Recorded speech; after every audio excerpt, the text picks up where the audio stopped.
Ginny Vachaud, la suite, merci d'être avec nous. Maître Bonan nous a rejoint. Bonsoir Maître. Bonsoir. Les États-Unis ont tourné la page de l'ère Obama dans la nuit de mardi à mercredi. Que vous inspirent ces années-là?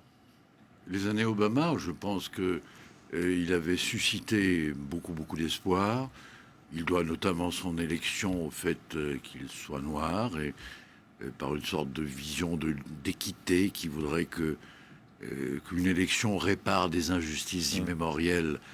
Il était peut-être convenable qu'un noir fût président des États-Unis, mais au-delà de cette symbolique dont je comprends l'importance, je pense que l'histoire ne retiendra pas grand-chose de lui, parce qu'au plan de la politique étrangère, il a fait, me semble-t-il, des choix très hasardeux. Je ne pense pas qu'il ait pacifié la société civile. Je pense qu'il a été une incarnation très classique des élites, l'élite étant considérée ou définie comme celle qui exerce le pouvoir, non pas une aristocratie du caractère ou de l'intelligence, mais celle qui exerce le pouvoir, très loin du peuple. Et vous savez, le peuple, il faut en dire du bien, mais quand on dit du bien du peuple contre les élites, naturellement vient le mot condamnatoire de populisme. Si la démocratie est la voix du peuple plus que celle de ceux qui le représentent ou affectent de le ressembler, de le représenter, alors je serai populiste sans peine. Cette élection présidentielle américaine, elle éveille chez vous de la passion? Bon, la passion, c'est trop dire. Peut-être je suis peu porté à l'incandescence des sentiments, mais toute défaite de la gauche met un plaisir. Tout recul de la pensée unique et dominante, manifestement, met une joie. Alors, d'entendre cette voix dissonante, éructante de M. Trump, qui est un orateur infiniment vulgaire, il a manifestement plus l'intelligence des choses et des chiffres qu'il n'a l'intelligence des idées, mais sous cette réserve-là, le simple fait qu'il déroge, qu'il soit différent, qu'il détonne et dissonne, me fait plaisir. Au fond, en tant qu'il est un désordre, et non pas un chaos, mais en tant qu'il est un désordre, j'aime son côté subversif. Des résultats qui ont contredit toutes les certitudes, comment vous les analysez? Écoutez, on disait tout à l'heure que cette élection est l'échec de Mme Clinton. Elle est, à mon sens, aussi, et même lourdement, l'échec des politologues, des sondeurs, de tous les augures, des médias. Et la question devra se poser, mais elle se pose déjà, de savoir s'ils se sont simplement trompés ou si, par une duplicité singulière, ils donnaient pour scientifique ce qui ne relevait que de leur espérance au mieux ou de leur idéologie au pire. En d'autres termes, est-ce que les médias ne sont pas des faussaires d'opinion? Est-ce qu'ils la reflètent ou est-ce qu'ils la forgent? Et pour finir, est-ce qu'ils ne façonnent pas chez nous ce qui est leur propre conviction? La définition raisonnable de la conviction, c'est l'intelligence à l'arrêt. Un mot sur Hillary Clinton, cette femme à l'ambition présidentielle. Qu'est-ce qu'elle vous inspire? C'est certainement une femme intelligente, c'est évident. Elle me donne les sentiments moins de cultiver un idéal que de faire une carrière.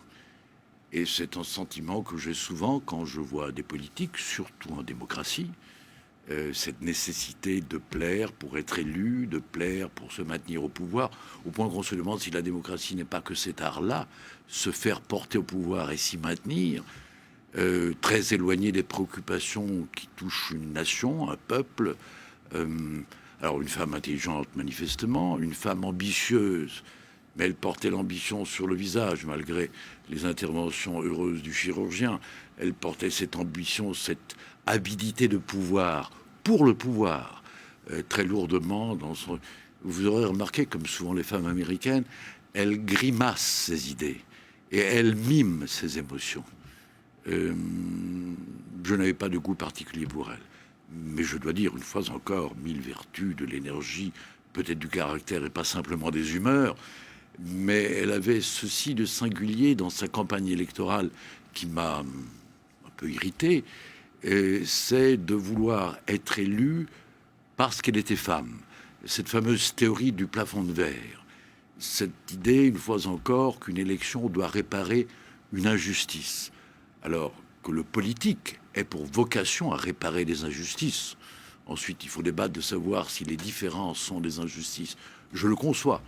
Mais de dire une élection doit donner des gages à telle minorité visible, à telle...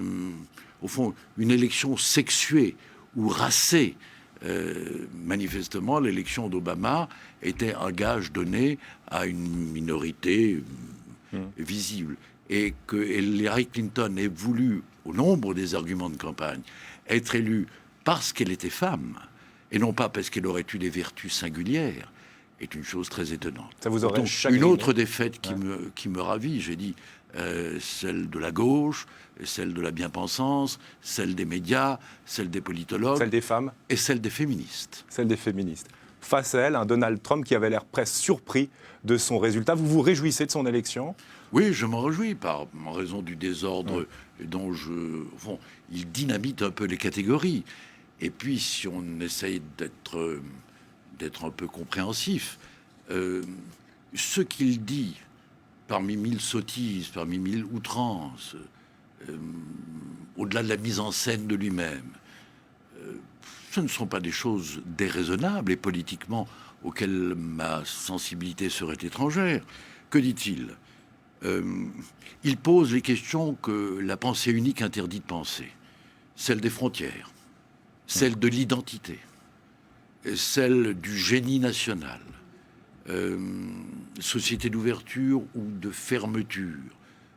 Fermeture, ce n'est pas simplement un essoufflement. La fermeture, c'est peut-être un approfondissement de soi et de l'identité. Il pose la question de la migration. Il a sur la nécessité de limiter les migrations des opinions qui me semblent justes. Alors, faut-il construire des murs ? Mais je ne suis pas papal au point de considérer qu'il faut jeter des ponts. Mais je ne suis pas contre le fait que l'on érige des murs, pas les murs qui enferment, les murs qui protègent. Mais le gentleman que vous êtes, quand on a entendu ces positions, on peut dire pas forcément très élégantes sur la femme, ça vous hérisse pas les poils ? L'irritation n'est pas pileuse chez moi, mais c'est un très grossier personnage. Ce qu'il a dit sur les femmes, il l'a dit avec vulgarité. Il a dit avec vulgarité un propos qui ne me semble pas nécessairement faux. La vulgarité est fausse, mais pas le propos. À savoir que les femmes sont séduites par le pouvoir. Et il n'y a rien d'abominable à cela. Que leur libido soit stimulé par la puissance. Alors le pouvoir de mille sortes, politique, médiatique, intellectuel, financier. Et pourquoi est-ce que les femmes n'aimeraient pas le pouvoir ? Nous aimons bien leur faiblesse. Vous parliez du retour à l'État-nation, ces valeurs de l'identité, ça vous plaît ? Oui, assurément. Ça me plaît d'abord parce que c'est un débat qui est presque interdit sous nos latitudes. Et puis parce que je crois que l'identité n'est pas, contrairement à ce que l'on soutiendrait aujourd'hui, une sorte d'état actuel de la composition sociologique ou ethnique d'une nation, mais c'est son histoire, c'est sa verticalité, ce sont ses mythes fondateurs. Et je crois que c'est Alain Badiou, un intellectuel français qui fut communiste et qui peut-être a encore des remugles de cela, soutenait que l'identité de la France, c'est de ne plus en avoir, c'est d'accueillir les identités étrangères. Au fond, l'identité qui se définirait comme un effacement. Dans ma vision du monde, l'identité se définit comme une affirmation et non pas comme un effacement. Est-ce que notre démocratie ne s'effrite pas, Maître Bonan ? Notre démocratie suisse ? Notre démocratie, la démocratie... de manière générale. De manière générale. Alors, vous savez, la démocratie serait, selon le mot de Sieyès, par exemple, tout pour le peuple et par le peuple. Or, je pense qu'à cet égard, les choses se délabrent un peu. Je ne suis pas convaincu que le peuple, sauf en temps électoraux, soit la préoccupation de ceux qui nous gouvernent, de ces fameuses élites, et par le peuple de moins en moins. Des technocrates, des superstructures, le sérail et non pas le peuple. Mais à cet égard, ce que Trump dit, qui est de vouloir donner la parole encore ou de nouveau à ceux qui se sont tus. On peut évoquer au fond, est-ce que les Blancs, chrétiens, ajoutons hétérosexuels, ne sont pas la dernière des minorités invisibles ou visibles des États-Unis? Et alors, d'avoir écouté le long sanglot de l'homme blanc, ainsi défini, me paraît, au fond, infiniment démocratique. Je crois qu'il est plutôt favorable à ce qui nous est familier, le référendum, l'initiative, la démocratie directe, le populisme, comme diraient les Français de gauche. Si on admet le principe démocratique, si on n'est pas totalement réactionnaire et si on n'a pas une sensibilité d'ancien régime, mettons-nous un instant dans la logique vertueuse de la démocratie, elle doit être directe et non pas représentative. Retour à Genève. Maître Bonan, vous l'avez peut-être entendu ou lu dans la presse ces derniers jours. Luc Bartassa prévoit des mesures anti-pollution pour lutter contre le smog. Les jours de smog, justement, il prévoit la circulation alternée sur base volontaire. Laissez votre Rolls un jour sur deux au garage, si vous le voulez bien. Ça vous plaît? Est-ce que je peux prendre ma Bentley? Non. Mais écoutez, je ne pense pas avoir une fibre très, très écolo. Mais je comprends bien le problème majeur du réchauffement de la planète, de cette terre que nous dévastons par nos avidités et nos incuries. Alors, la mesure de M. Balthassa, oui, ce qui me paraît intéressant politiquement, c'est qu'il n'ordonne pas la circulation alternée, il le dit sur base volontaire. C'est-à-dire, c'est une mesure politique qui n'ordonne pas, mais qui invite à l'adhésion.